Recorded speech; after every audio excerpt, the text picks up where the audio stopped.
Pengamat menilai jika koalisi besar akan terbentuk, Prabowo Subianto yang akan maju menjadi capresnya di Pilpres 2024. Hal itu diungkapkan oleh Direktur Eksekutif Indobarometer Muhammad Khodari pada Jumat 14 April 2023.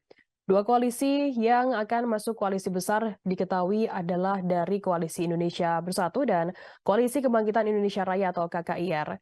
KIB atau Koalisi Indonesia Bersatu terdiri dari Partai Golkar, P3, dan PAN, sementara KKIR terdiri dari Partai Gerindra dan PKB.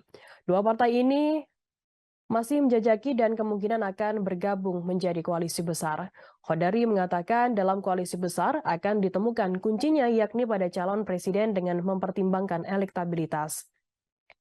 Khodari melanjutkan di antaranya tokoh ketua partai di koalisi besar yang paling tinggi elektabilitasnya hanya satu yakni Prabowo Subianto.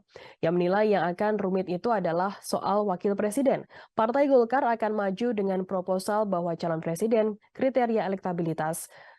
Namun untuk wakil proposalnya kursinya di DPR yang paling banyak. Khodari menilai yang akan rumit yakni soal wakil presiden. Namun hal ini melihat dari Partai PAN atau P3 hingga PKB, apakah bisa menerima hal tersebut atau tidak. Menurut Khodari, pengalaman selama ini ketua partai itu ingin posisi akhir bolanya mental kepada orang yang non-partai. Jadi siapapun nanti calon wakil presiden yang ditentukan oleh calon presidennya bukan dari partai koalisi. Bahkan nama Erick Thohir pun juga bisa muncul. Sebelumnya Presiden Joko Widodo menyebut cocok dua koalisi partai saat ini, yakni Koalisi Indonesia Bersatu dan yang terdiri dari Golkar, P3, dan PAN cocok dengan Koalisi Kebangkitan Indonesia Raya yang terdiri dari Gerindra dan PKB. Hal itu disampaikan oleh Jokowi selesai menghadiri acara silaturahmi antara PAN dengan Presiden di kantor DPP Jakarta Selatan pada Minggu 2 April lalu.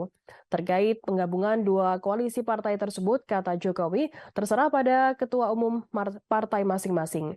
Yang pasti, Presiden mengatakan koalisi harus dibangun untuk kepentingan bangsa dan negara. Dalam acara silaturahmi tersebut, Presiden menyampaikan membicarakan masalah kebangsaan sekaligus keberlanjutan program pembangunan ke depannya. Presiden mengaku dalam pertemuan itu ia lebih banyak mendengarkan dalam membahas politik para ketua umum partai yang banyak berbicara. Presiden tak menjawab apakah dalam acara silaturahmi tersebut partai pemerintah tersebut turut dibahas masalah Capres dan Cawapres Pilpres 2024. Menurutnya, hal itu sebaiknya ditanyakan kepada para ketua umum partai masing-masing.